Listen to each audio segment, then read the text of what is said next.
Good morning, everybody. Nice to see the hall filling up for what is going to be a great debate. I'm looking forward to it from the tip of my football boots. So essentially, what we're going to be talking about today is the business of sport, in globalized sport. And let me just nail my colors to the mast here.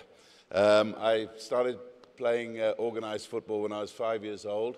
I saw my first professional game when I was 7, and I finished my playing days here in Africa. Don't let this suit fool you. I played on some of the roughest grounds this continent has to offer, and my playing days and my right knee finished their last kick on a ground in Zimbabwe that had holes in it the size of bomb craters. So essentially, it's in my heart. I've got a lot of strong views about this, and I've got a great panel today, and we're going to be discussing sport that's now worth a business between $600 and $700 billion a year. That's exactly the size of sport we're talking about. And if I could just introduce my panel and ask them to join me on the stage, starting out with the South Africa's Minister of Sport, Tokisile Xaza. If you please join me on stage.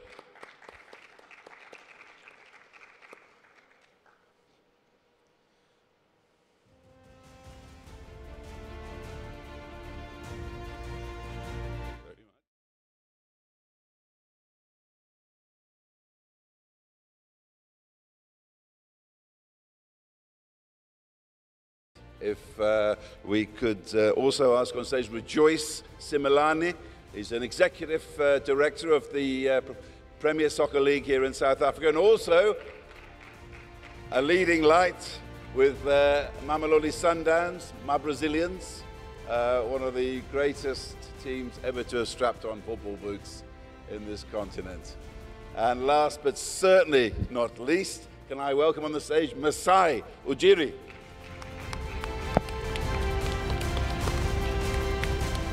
The president of the Toronto Raptors, who are currently #1 in the NBA, and also, as you pointed out, the only African running a sports outfit in the whole of North America. He wants that to change. And that's one of the discussions we're going to have today. But just to say a little bit more about what the Toronto Raptors do, just have a look at some film we've got here. It'll give you a better idea.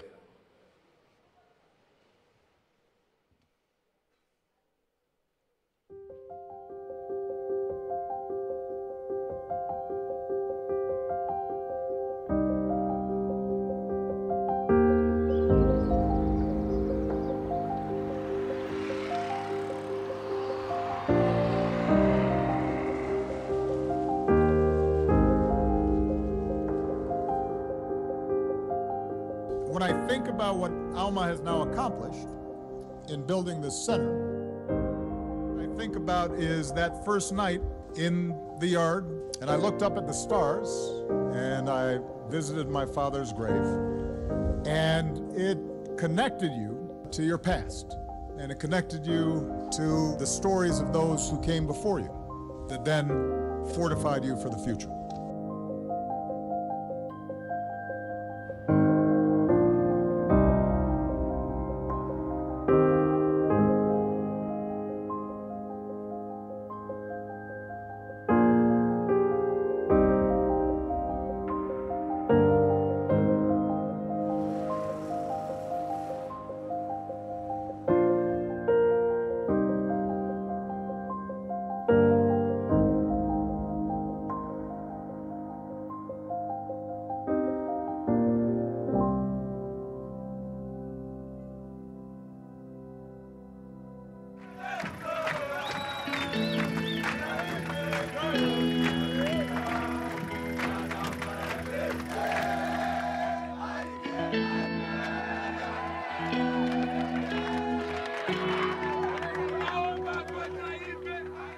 Such an honor to have two great leaders here. Let me just say to the young folks here from Rwanda. It's an honor to be here in Kigali.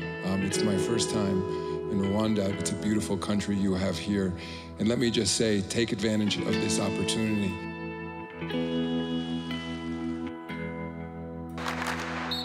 I need everybody in here. This is a great effort, and bingo.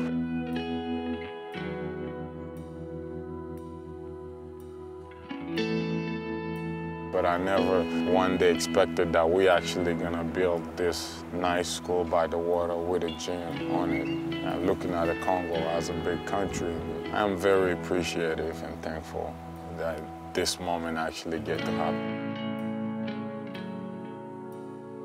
You have to spend countless hours with this ball in your hands if you want to be a good basketball player. Everybody here has to be able to dribble, pass, and shoot. It's not acceptable that at your age, you cannot dribble the ball. Everybody here needs to be able to take a defensive rebound and push the ball up the floor. This is not a joke. This is serious. You have a chance to help your family, to represent your country. You can change lives with this. Do you understand? Yes, coach. It's all about rhythm. It's all about rhythm. Give a clap for him, man. That's keep on. All right?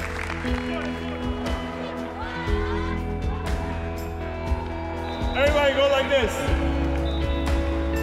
Girl, boy, black, white, gay, straight, short hair, long hair, skinny, tall, everybody. We all live together and we all live together well.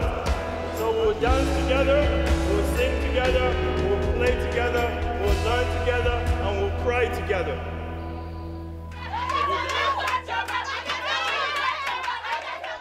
This ball right here can do wonders for your life.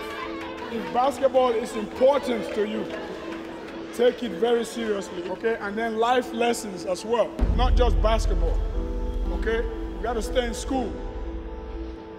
Education is very important.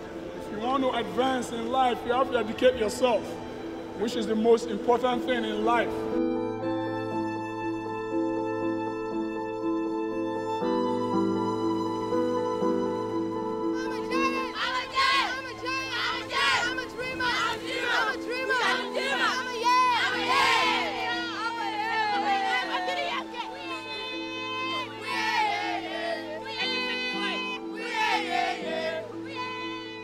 Ribaka, Ribaka, Ribaka, Ribaka, Ribaka, Ribaka, Ribaka, Ribaka.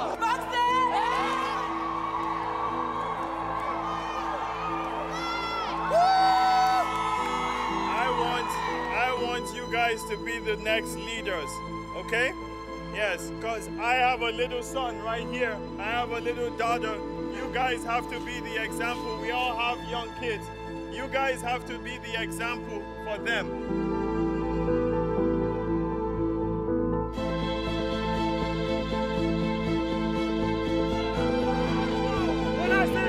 You say hard work! God has just put us here for a reason, and you grow and you become what you want to become.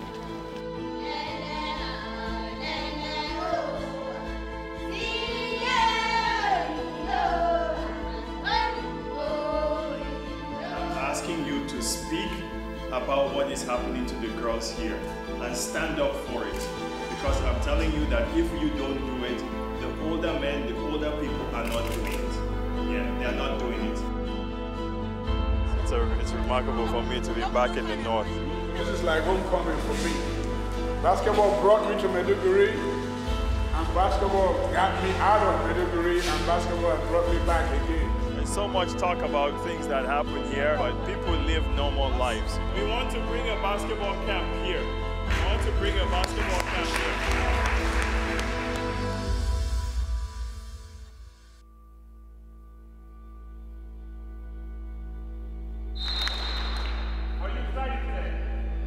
Are you excited today? Yes, sir.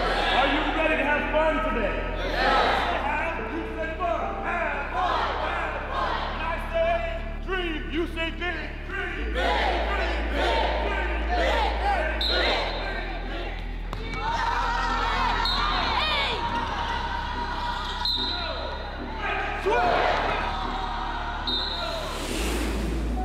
Basketball can be a way of life. It's not just a game. It's a way of approaching work, discipline, respect, development of your bodies, the development of your mind. You've got to invest a lot of your time and energy, and those who work hard put a lot of hours into it and a lot of thinking into it. Passion, actually being giants. This development is not confined to just basketball. 1, 2, 3, So I encourage you to work hard and to get all you can out of this program.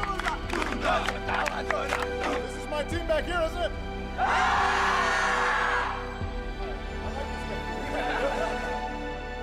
I hope you know through sport that if you put in effort, you will be rewarded. I hope you learn through sport what it means to play as a team. And that even if you are the best player, your job is not just to show off, but your job is to make your teammates win.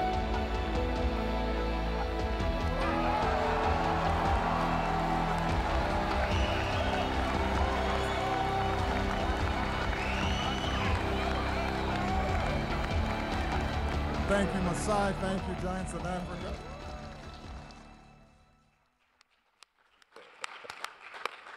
Fantastic, inspiring stuff.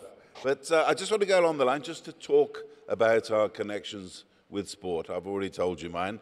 But one thing a lot of people don't know about you, Masai, is that you started life as a footballer in Nigeria. I did. First of all, I think like everybody else, I really want to thank, I call him Presido. I want to thank him for making sports part of this, because I do feel that it's something that's not talked about in Africa as much as we should, especially the business side. That's all well and dandy, you know, that's, it's charity, it's foundations. I have Amadou Fall here who does such an unbelievable job in developing the game on the continent. But I think now it's time to talk the business of sports. I started playing soccer as a young kid growing up in Africa. And the interesting thing of showing this, I want to emphasize what we're missing. And it's very, very important. I do think that sports and the business of sports is the biggest opportunity for the next generation of Africa. And I'm including technology, real estate development, agriculture, everything. Sports is something that we're missing on this continent.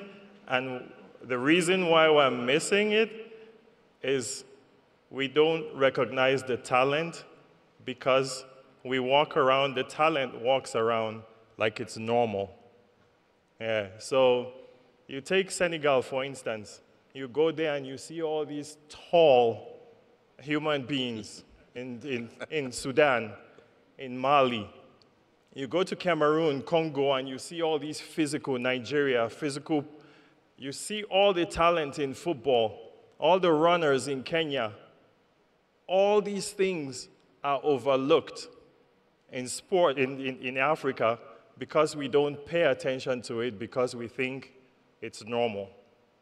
We absolutely think it's normal. It's not normal, okay? It's not normal that you have tribes of 7-footers. Yeah, it's not. And now I think business people here have to start paying attention to sports that way. We have a great mixture. To me, Africa's main talent, we can say we have all these resources. Africa's main resources is people. Yeah, it was smart. Yeah, it was one of the smartest people in the world, and we have to take advantage of this and bring it into sports. The time is now to do it. Okay.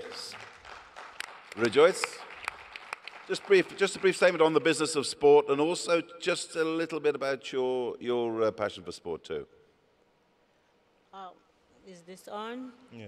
Well, unlike Yuri and basketball, the passion of sport has been naturally there because of having spent most of my young years in the sports environment, especially in North America. But for football, where my current passion has to be, is because I am, I guess, blessed to be part of the executive committee of the South African National Soccer League, where almost on a monthly basis at our meetings, we are discussing the issue of converting the sport into successful businesses. My chairman, who is not here, always says, Dr. Koza, he always says, football is the happiness index of South Africans. And there are many other commentators on the sport who agree with that. But there are problems in the sense that the business of football is not a very successful business, and therefore this conversation will help us get to how to convert the love of this football into successful businesses. Minister Asa, just briefly. Thank you very much, and a very good morning to everyone. And the opportunity of being here, being a politician, you know, as politicians, at times we are not as good athletes. But there is the importance and the government will that then gets into it. South Africa is a very active sporting nation. So even if we are not full-time or participating, we participate by watching. So it has created that atmosphere, and football being one of the biggest in terms of the codes, it draws everybody closer and for government to come in to participate. Okay. Go back to you, Masai, where we started. We talked before this. The NBA makes $7.2 billion a year. That's 3 times what the English Premier League makes. Your team, the Toronto Raptors, it's, well, we agreed, a money-making machine. In fact, it would put some businesses to shame, I'm sure, in the world. Just give us an idea of how your team, you tell us as president, makes its money. It's a real, the ecosystem of sports and socioeconomic growth in in the US and places that have really developed in terms of sports is incredible. Yeah, through filling up stadiums, selling of jerseys, marketing, branding, television rights, you name it, it's so well thought out.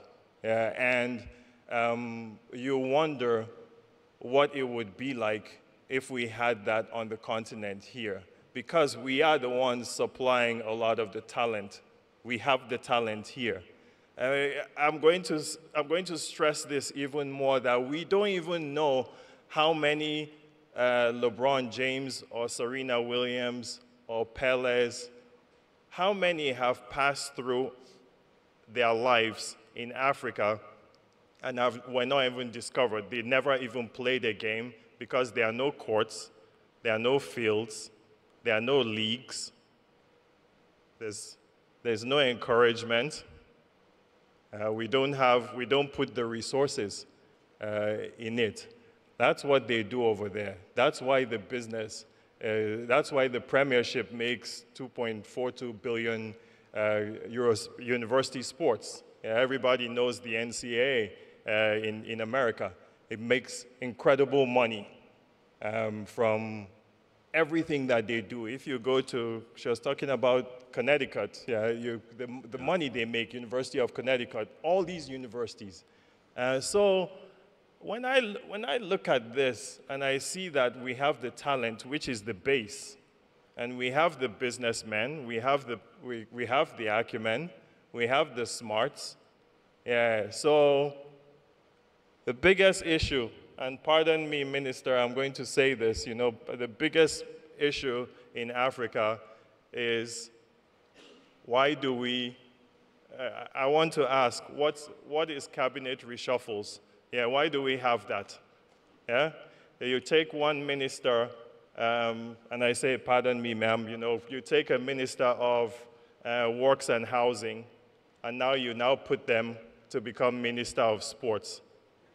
What the hell do they know about sports? It's really serious. There are some smart people, like the minister here, I know Dr. Adeshino. There's a very little percentage of people that you can take to go from agriculture to finance or to very small, okay? But the issue in Africa is they have taken sports and put us 50 years behind because they keep reshuffling every time and putting minister of sports that doesn't know anything in every single country, almost every country. They don't know anything. There's no vision. They don't know anything about what it takes to grow the game on the continent. And it's unfortunate. I'm sorry that I have to say this. It's really unfortunate on the continent because it's put us back. Yeah, we need visionaries here. We need experts. And I appeal to people that we really need to, if it's not your expertise, hire the experts, to come and pay attention to it. Okay, if you hold that thought there, I think, Minister, we have to go to you for a response to this. Well, I agree because I think where he started is the fact that we are so endowed as Africa. What we fail to pick is to really get into the niches that can make us really grow and develop on that and change around the situation that we find ourselves in. And unfortunately, Africa is used to exporting whatever it has, and it is then manufactured and it is brought back. It's like it is not ours, and it has not developed from us. Maybe it's also high time that if we participate in this kind of a dialogue here today. It also challenges our governments because the will of government is very important when it comes to say, how do you assist in terms of what we have? Because usually we think that sport happens on its own. We are outside there as government dealing with issues of economy and people are playing out there. But leaving out the actual business that gets in about it, we are reviewing even now here in South Africa our case for sport, because the business side has not been there. We're talking social cohesion, we're talking nation building when we talk sport only.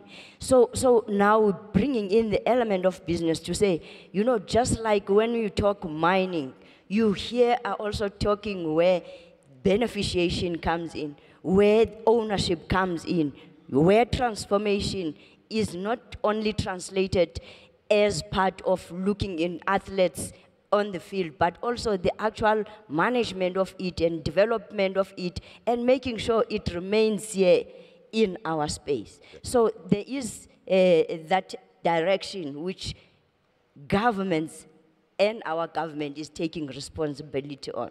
So before we go back to you, I'd like to ask you, Rejoice, as somebody in the industry, as it were, with Mamelodi Sundowns, do you think that the leadership, particularly from government and the officials in Africa, is lacking? Do you think it's not taken seriously enough?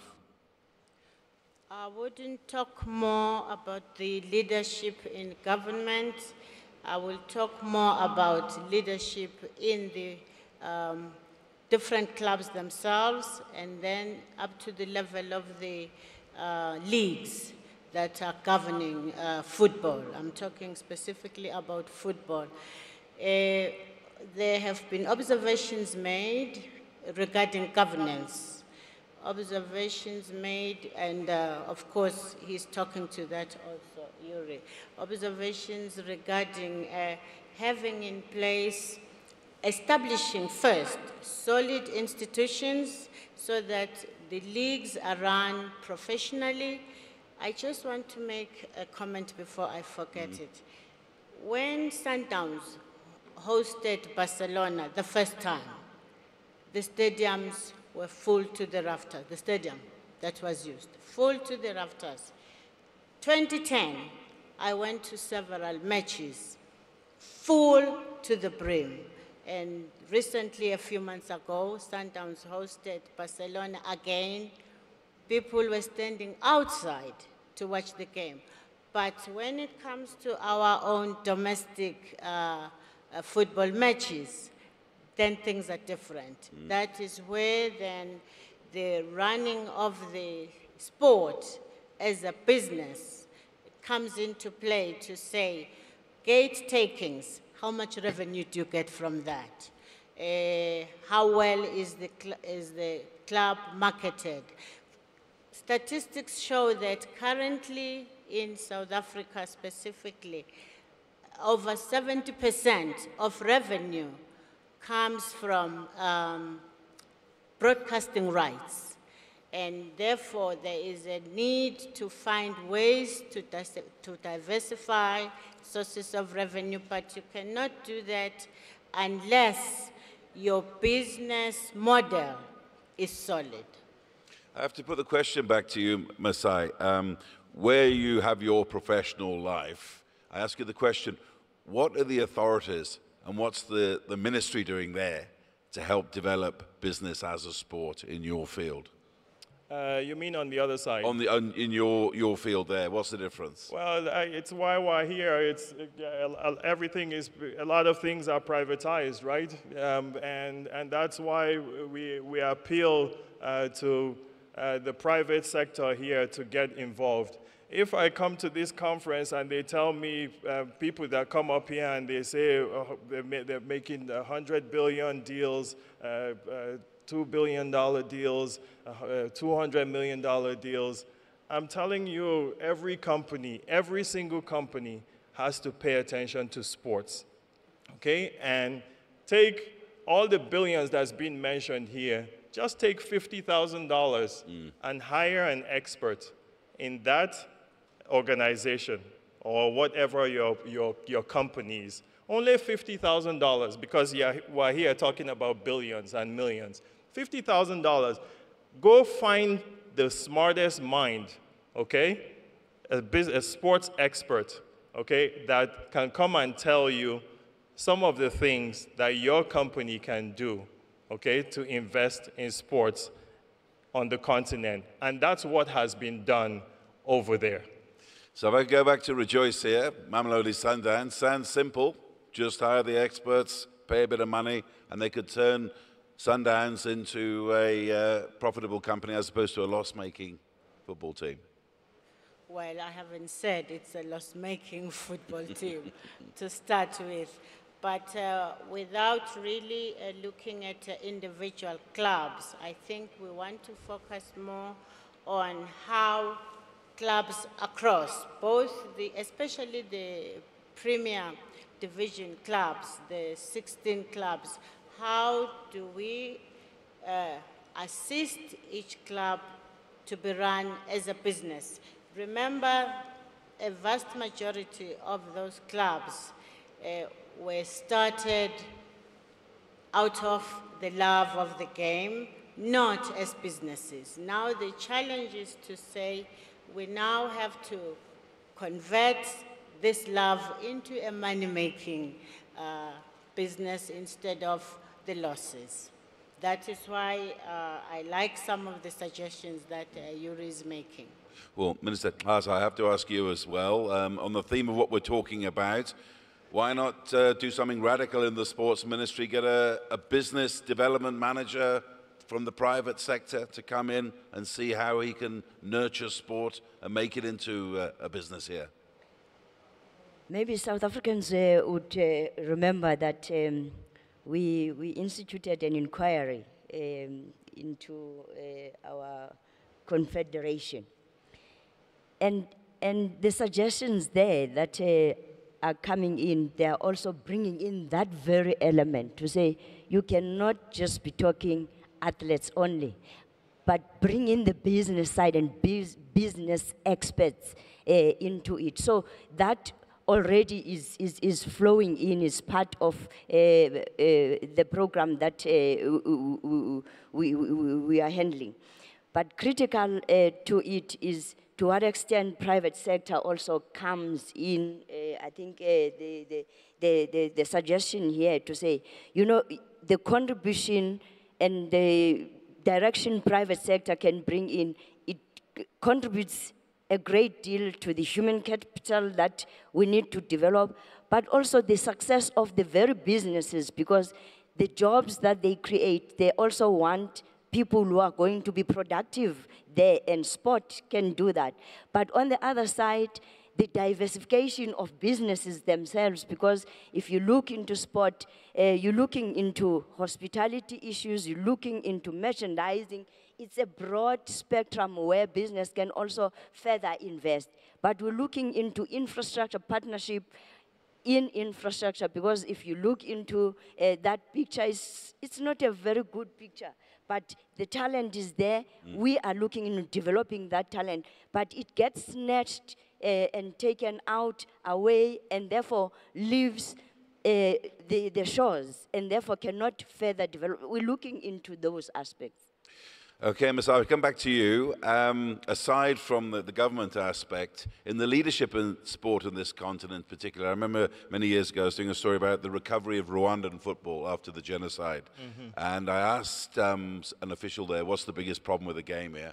And he told me quite simply, he said, listen, Chris, if you go into a pub now or a bar and tell people you can run a football club, you'll end up doing it within 3 weeks, because, you know, there's that kind of attitude of, oh, well, of almost amateurism in the game here.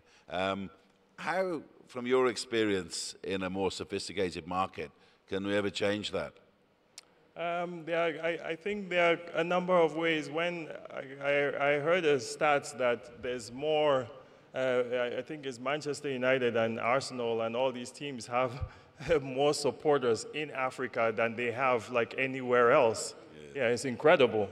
How does Arsenal have more fans in Africa than they have in Africa? That means there are all these people following, and I can honestly say that sports on the continent might have been better 30 years ago than it is now. It's unfortunate to say that, but when you think about all these football clubs that have history, Ashanti Kotoko and all these teams, how can we have not formed a league? Before, it was only 2 countries in Africa that represented Africa in the World Cup, and now it's 5. It's going to grow more just because we have more talent. It's going to be more countries eventually, so it is growing. I've had this job for 6 years. Amadou has had his job as the president of my team.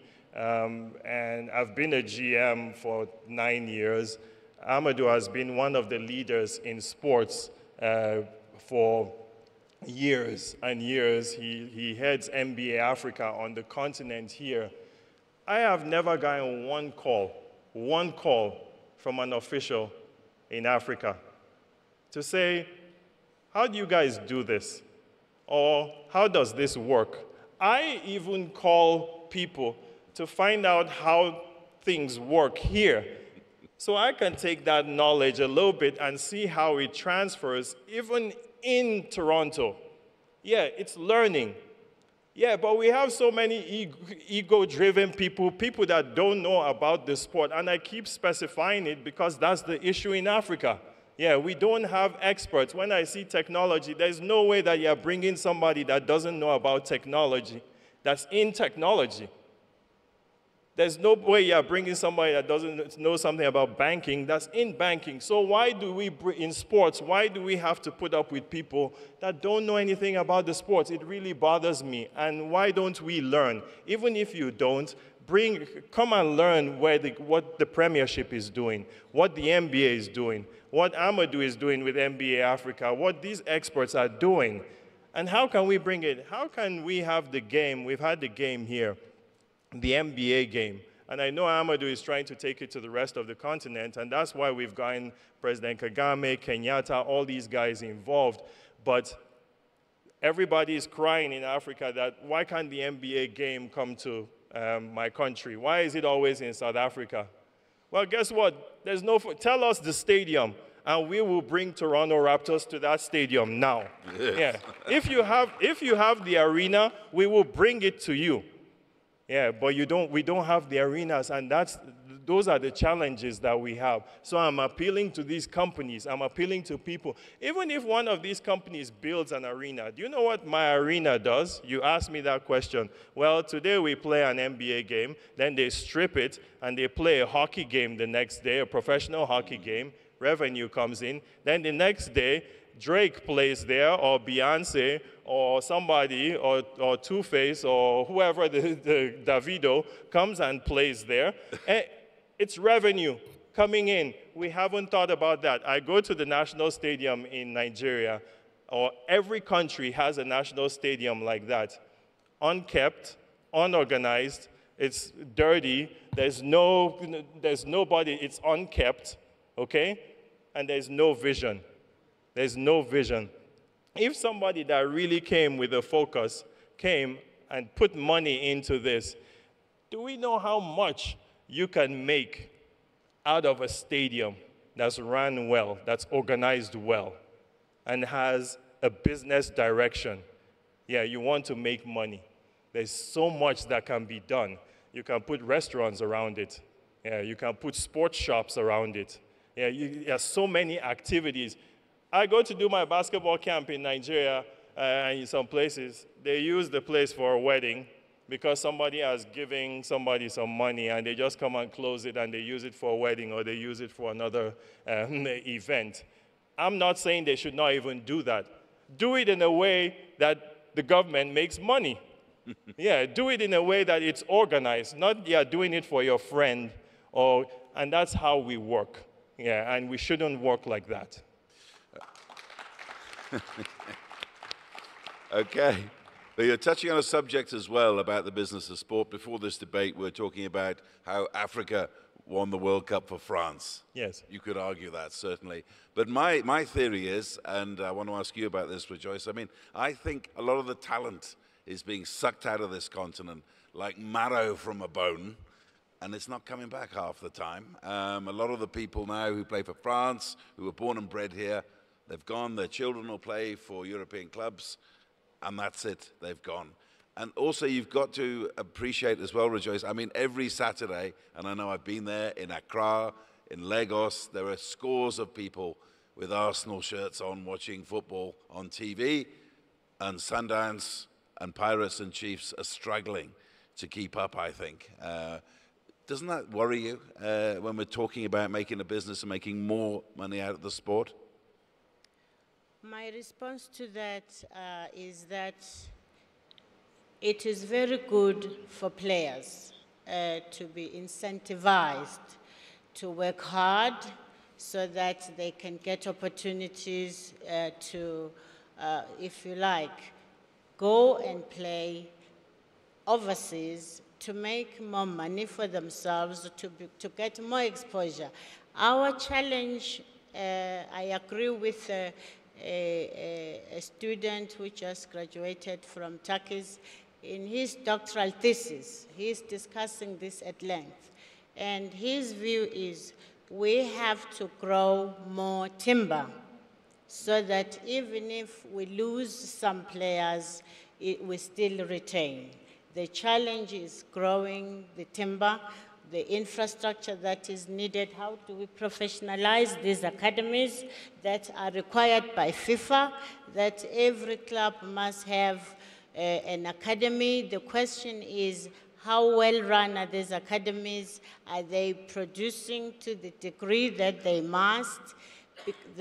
How then do we assist them to develop the young players en masse so that those that get to go anywhere in the world, like he did, that should be good for everybody. So I don't see it as a problem. I see it as a challenge for us to grow more. So, Minister, I have to ask you from a government point of view, what can you do for the grassroots to try and foster this business relation? I'll just give you an example. I did a story once on Hearts of Oak in Ghana, one of the legends of African football. I'd heard about them long before I ever went there. And I went to see them train, and they were training on like rough ground full of stones and bottles. And I remember thinking at the time, this is one of the names of African football, and this is what they have to train on. And they said, well, we don't have any money, we don't have any support, hard luck. What can government do about this? We've started, although still on a very small scale, because earlier we had a case for sport that we presented. Now in our review, we really are putting in the business aspect of it, this latest review that we're doing. But it helped us to move a ground where our treasury, our department that deals with local government, which is cooperative government and traditional affairs, and sport, looking into, in terms of government funding, what can we pull together? So we're tapping on what is called municipal infrastructure grant. And out of it, we are identifying nodes, and we're partnering with private sector. We're getting into those in order to develop sports field, multi-purpose ones, in terms of what codes are being played so that you can afford opportunity. And we're pulling up to make sure that they are of standard such that those young people in the communities, in the rural areas, in the schools, surrounding schools, are able to use such facilities. We're rolling out that, but the funding is still on a very small scale. We do have minimal partnership with private sector. We want to grow that. We want that to grow from the private sector, because at the moment, private sector would only come in as far as they would be safe in terms of tax and rebates there.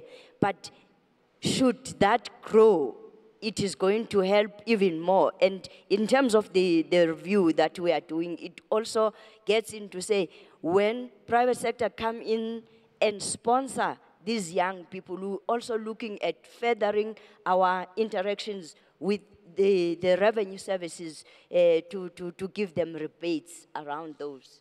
Well-intentioned and industrious plans here by the government. Is that enough for you, Masai? Yes, I feel it's such a challenge with, I think it's such a challenge with government, and that's why I think what Dr. Adesina has done here, it's given me so many ideas, you know, like, because I was thinking I didn't even come equipped here, you know, we should be making, I should have come to make deals, you know, like, but I did not know that it would be like this. But next year, I'm telling you, like, a lot of sports deals will be made here. I guarantee that. Yeah.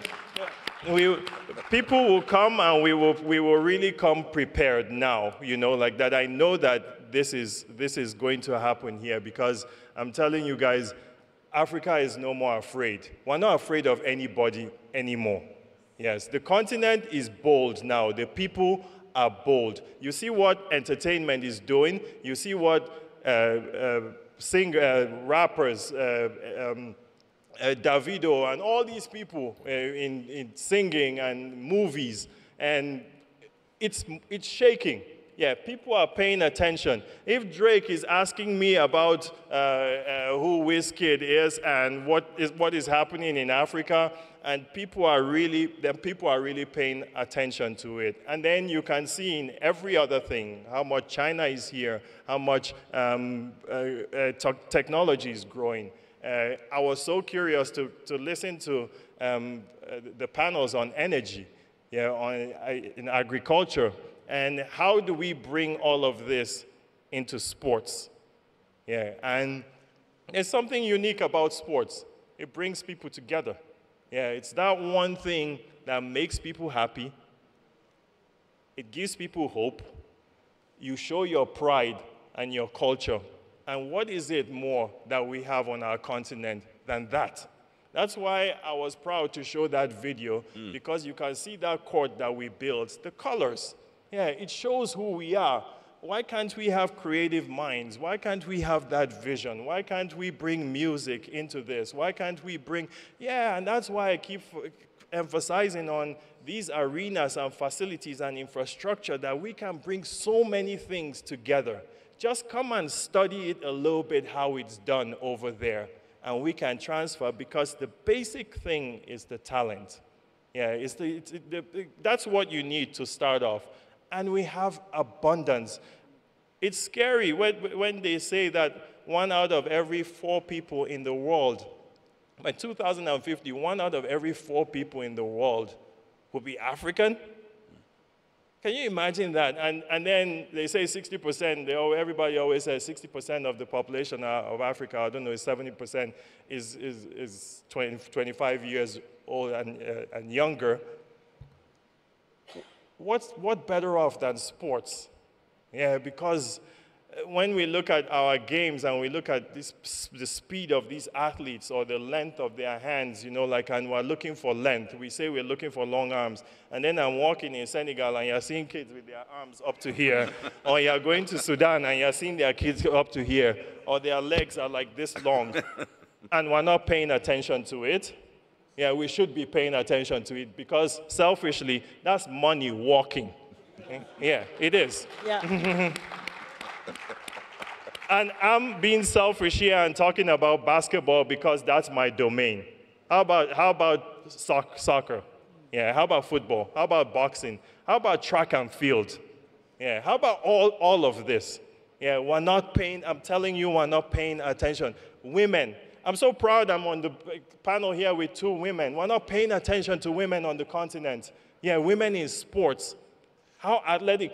You go anywhere. There's some Instagram or social media craze. I'm not on social media, but somebody told me about it, about the bodies of Ghanaians. They take off their shirts and you see how ripped they are. Why can't we turn that into something? Have you guys watched American football? American football, have you watched it? Pay attention. Every team you go to now, the jersey is an African, more than 10 African players on every team in American football. That was not seen before. What are they seeing? They are seeing the physical abilities of these guys on the continent. Okay? And soon, that's going to become a business. They haven't figured that out yet. Somebody is going to figure out that you can come and have football, American football camps here, and get all that talent here. Why can't one of these business sectors do it? Why do we have to wait for people to come and do it for us? Okay, so we'll keep on the talent issue here now. As you yourself rejoice, somebody who's in the industry here. All right, we've talked here about talent. We've got money underneath our noses, people here who can do this. What are the chances with the current setup here of the next Lionel Messi kicking a ball round in Germiston, age 12, on this day, making it to the big time and making it to the riches of the sport? How fit is the system to push them through? Well, if I may, again, must I be selfish? We just exported one to Brighton from our own academy, which is why I'm saying we need to do more. By the way, the point I should have also made earlier is the forces of demand and supply in this space that we're talking about need not be regulated. Because the issue is, if we successfully do what Masai is talking about, what the minister is talking about, to make our players want to stay, there will be no complaint about an exodus of the best talent. What are we doing to retain the talent?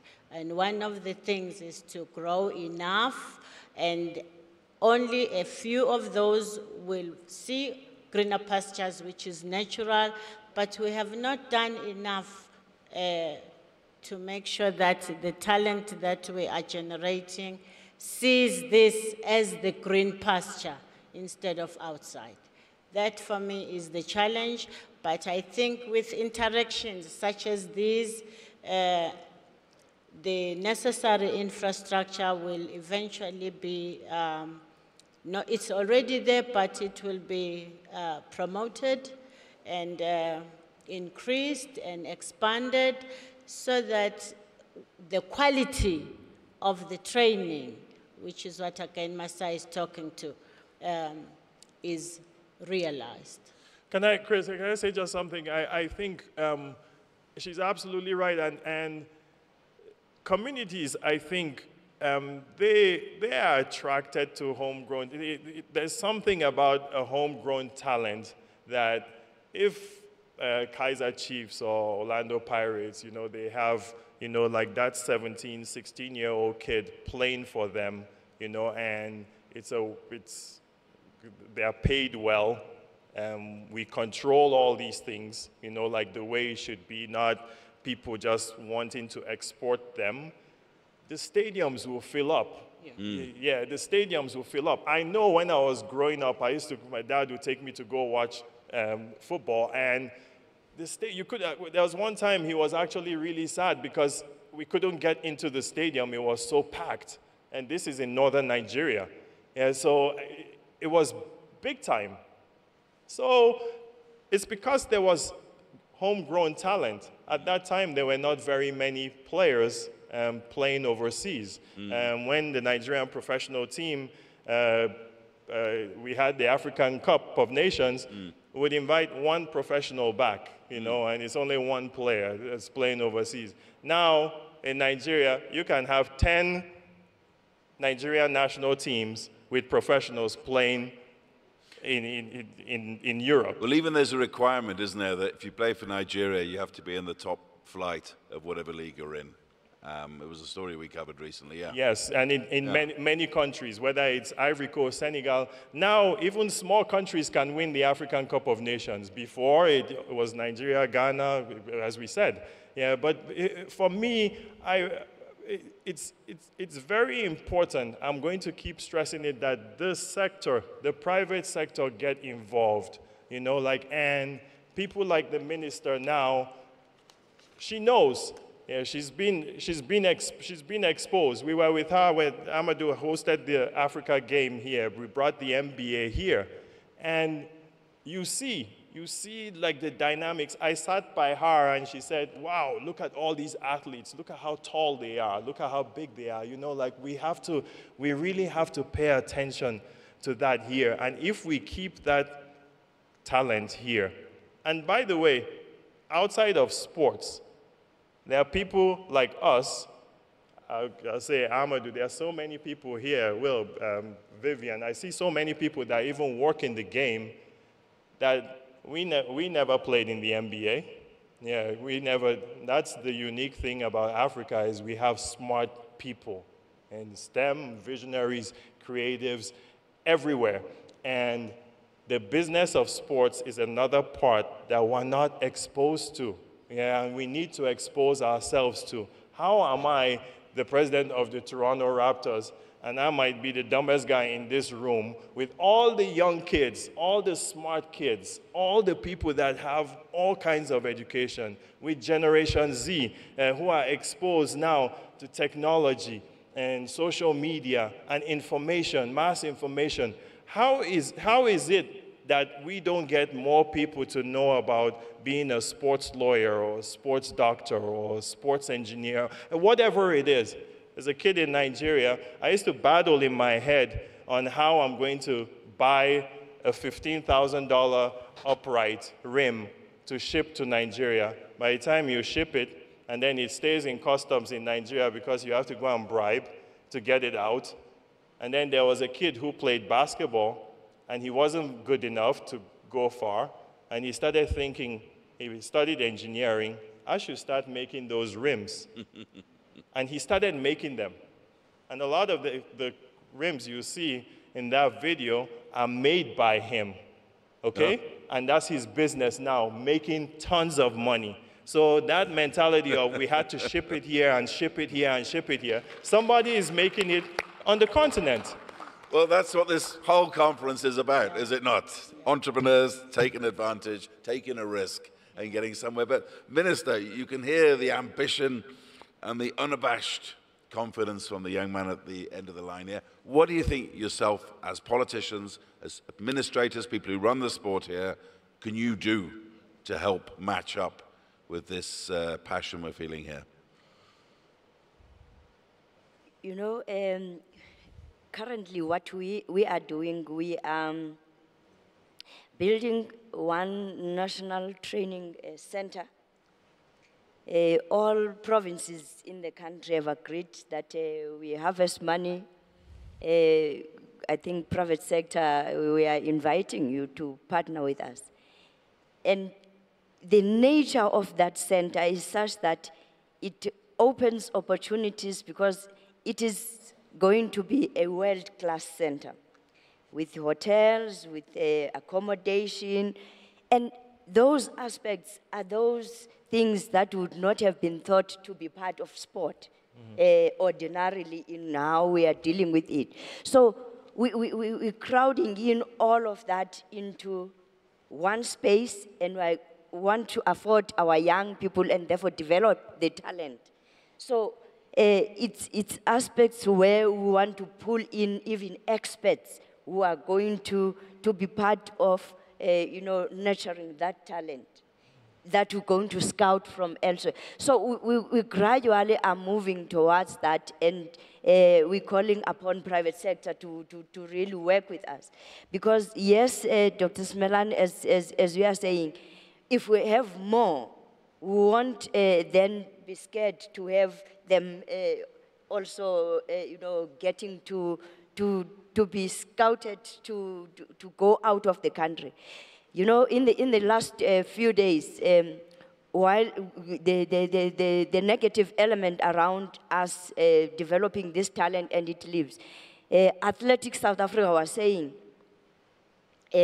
some of our athletes, get to be scouted and they go outside of the country. And reality on what has been happening is that they just die down when they are out of the country. They are not assisted to develop further. They are picked as top athletes out of South Africa, but when they then are exposed out there, they are not developed. Instead, they come having lost their skills.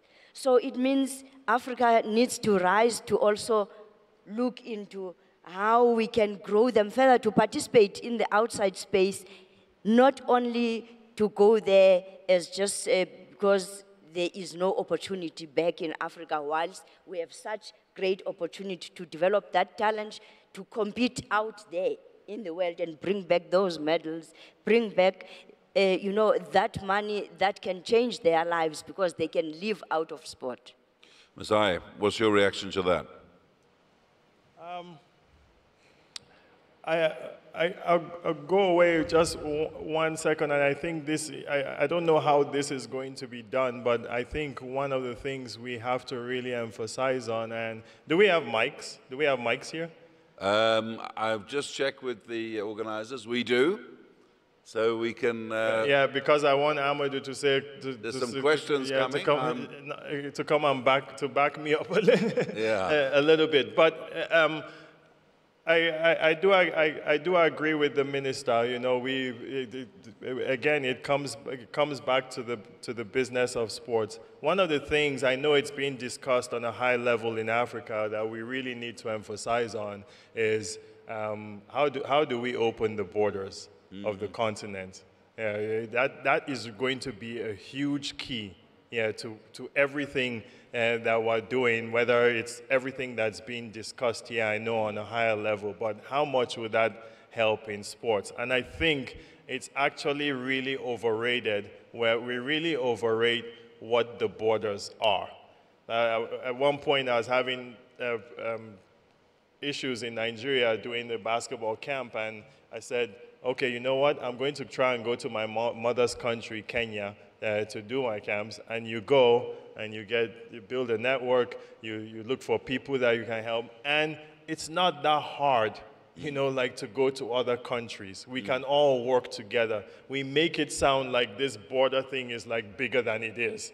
Yeah, and the simple thing is, I know all these leaders, I know President Kagame is working really hard on it, but how do we open our borders? You know, like it's going to open up so much, you know, for the continent, and presidents and government can still be government, you know, when we do this. But is there a mic? Do we have Yeah, a we have mic? a mic here. We've got about 20 minutes left. You've had a very passionate and heartfelt debate here. Do we have some questions? I'd like to point out Amadou here to say a few, at least. He's right here in front. Right.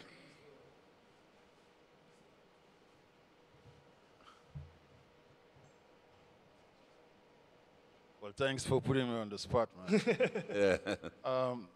Again, we can't thank enough the AFDB and President Adesina for bringing this conversation in the mainstream.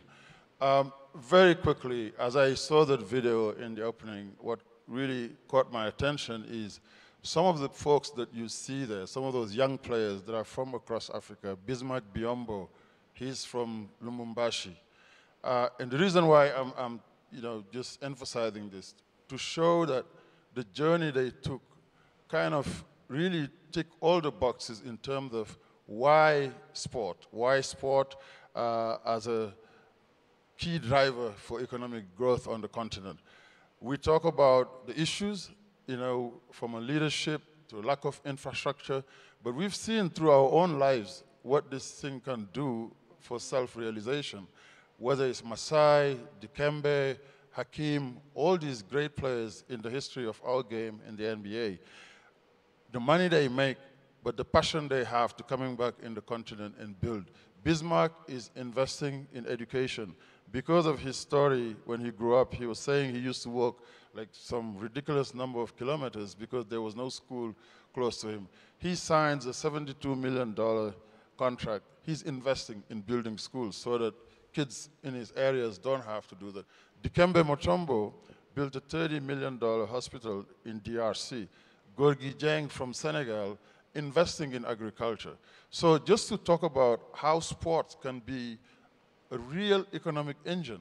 So now I'm excited about the future because when we first came here in 2010 to open the office, our focus was just to make sure we make the game accessible. The vast talent that Masai is talking about from Sudan or Cameroon, Senegal, Mali, wherever, that goes unnoticed.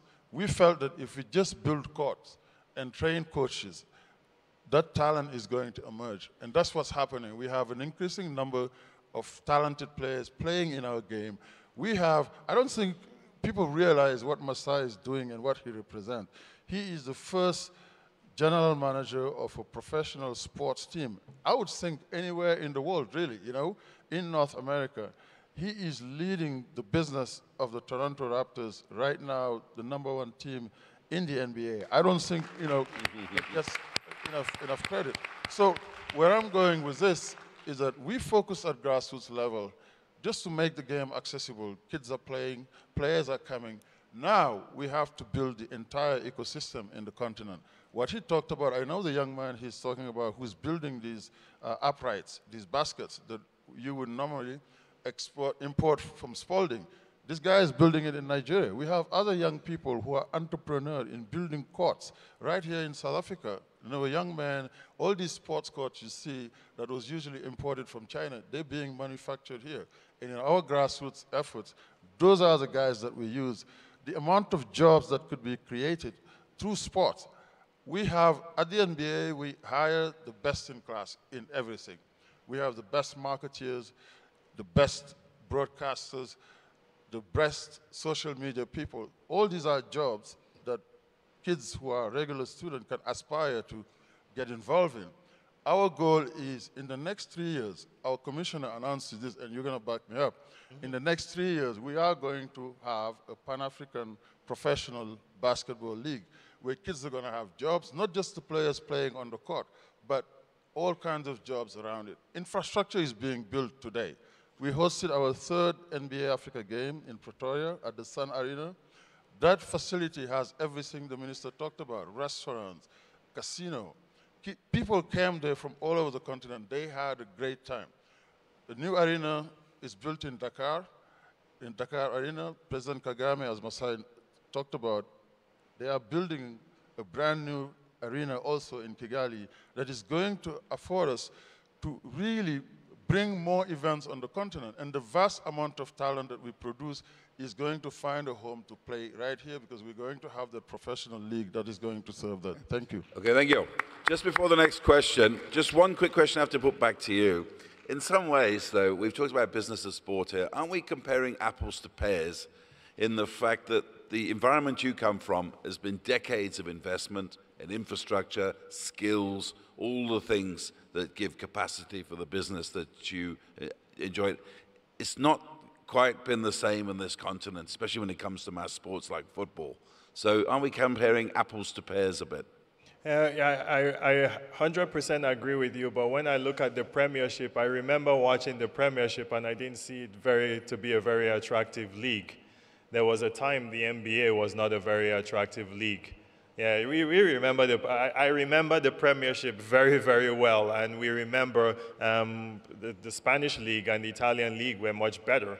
Yeah, now the Premiership, because they had so much vision on how they want to do it, it's the biggest thing. The NBA is the biggest thing now. It's the vision of the commissioner. It's the vision of what Amadou's talked about, is all these people, these experts that they hire. We have to start somewhere. Yeah, we have to start somewhere. And the lady in the fourth row there, you had your hand up first. Who's the question for? And please keep it brief so everyone can have a chance. Good morning. My name is Marsha. I just want to say thank you to the organizers also for conducting this conference. I think it's very, very important that we have this conversation about sport, and we'll have more conversation about sport. I want to, I suppose the conversation right now is happening, I suppose it's around talent and I suppose what governments are doing, but I think the one thing that's missing here is media. I think media has a critical role to play in making sure that actually sport becomes boundaryless. Because when we see, I suppose the Premiership becomes important. I watch the Premiership because I see my own, and because media enables me to do that. So the question I'm asking is, also the investment that needs to happen, it needs to also to happen in media, but in media that actually is geared towards African effort. We don't see much of, I suppose, African media that actually broadcasts African sport. So what I would like to ask, I suppose, from Ujiri is, what more effort, what from his learnings, I suppose, in his market, what can you bring to Africa in terms of advancing and creating an opportunity for shared knowledge so that everybody can benefit? Okay. Well, when you talk about media, I think one of the great things that I know the NBA does is they tell a story. Yeah, we have to tell, there are so many stories, and with this platform that we have, this day and age with technology and social media, we Africans have to tell the story of Africans. Yeah, we have to. We have to do, we really, really have to, in a selfish way, it's almost promote. I love to talk about Africans. I love to talk about what Africans have done. How can the media really put this on a platform for us and really promote on my team, I love to say that I have 3 Africans that are playing. How many people here know that 3 Africans play for the Toronto Raptors? Serge Ibaka, Oji Anunoby, Pascal Siakam. And they are playing high-level basketball. Not many people know about it, and we need to tell these stories. How many people know Amadou's story? How many people know? There's so many of them, that we can actually tell. Bismarck Biombo, he mentioned, from Congo. And I wonder how many stories there are in soccer, in running and Kenyans and all of that. We need to tell those stories more. The other gentleman in the red tie. Good morning. Who's it for? My name is Linus Okore, it's for jury. I am currently the governorship candidate for a political party in Nigeria, Imo State of Nigeria. And as you were talking, my mind has been racing. I want to be the first when I win, by the grace of God. I'd like to be the first state that you model this kind of discussion you're talking about. I would like to commit to that, basically. And so you were talking about closing the deal next year. I want to close the deal right now. Wow. Because So, I think the future, that I've been dealing with this thing in my mind, the future of Africa, basically, will be investment in young people, in sports, and in leadership. If we combine two of them together, whoa, my state is going to be the best. I want to talk about my state. Can I tell you something? Thank you very much. Gentleman in the front, sorry, you want to come back? Can I tell you something? I was just talking about it, an ex-NBA player who now runs wakanow.com, Obina Ekezie. We had dinner with him yesterday. He went to speak in a conference. You can Google him, Obina Ekezie, played in the NBA for many years. He's from that part of Nigeria, okay? So I'm telling you that that part of Nigeria, the eastern part of Nigeria, the athletes that are there is a gold mine that people don't even know about. If somebody went, okay, and built 5 outdoor basketball courts today in that part of Nigeria, 3 years from now, I can guarantee you, I'll guarantee it right here, if you go and do it, 3 years from now, you have 3 NBA players from there every year, okay? That's how much talent there is in eastern Nigeria, okay? And how many places are there like that in Africa? Think about Sudan, think about Senegal, think about Congo, think about Mali, think about tribes in Africa where they're only like, the average height is 6'8". There are tribes like that. If you went and built basketball courts there and just threw 100 basketballs and say, or 10 basketballs and say, play with these basketballs, nobody is even going to teach you. Figure it out. Something is going to come out of that. Good. We've got time for 2 more questions. The lady in the glasses there, please. And who's your question for? Please keep it brief. We're running out of time. 8 minutes. And oh, hang on. Have you got a microphone yet? Well, hang on. You first, you second. But please be brief. Working this one. Yeah. I really take on board most of the issues you covered. I'm Mohamed Nyauga, chairman of the Central Bank of Kenya, a former football Premier League player. Now, there are a number of fundamentals that we need to deal with. First one, change your mindset, where we stop seeing sports as a pastime thing. Number 2. Honorable Minister, I am the person you need to speak to in terms of the policies and I'm the professional Messiah was talking to you about, that we need to sit down and we need to talk, and I'm willing to really give some policies and some angles in terms of where we can go. Sports is the biggest business. I made most of my money in life from sport. 1 year, and I was able to set up an industry now, and I've been in business 16 years, and that was just 1 year. And I'm not as talented as some of the people that are on the continent. On television once I said that you can throw a stone in any direction on the African continent and hit somebody with talent. So we need to do something about that, and I'm ready to get involved. Please, if you would avail yourselves, I would be very willing to have a meeting and to discuss what we can do. Thank you very much. Last question from the lady here. Who's it for, and what do you want to know? Hi, my name is Tebogo Tshwane. I'm a journalist at the Mail and Guardian. It's for Minister Xasa. It's on the National Training Center that you say you're building, and that all the provinces have agreed to garner funds for that in order for it to become a reality. You've invited the private sector to invest in it as well. I just wanted to know, did you use this platform as an opportunity to garner that money and to draw in that investment? Because I think that this was the perfect opportunity for the department to do so. And if so, how much has been committed, or if anything at all, has the department actually used this platform to garner support for sport in the country? Thank you. Not as yet. We haven't put it concretely, because it is still in its initial phases.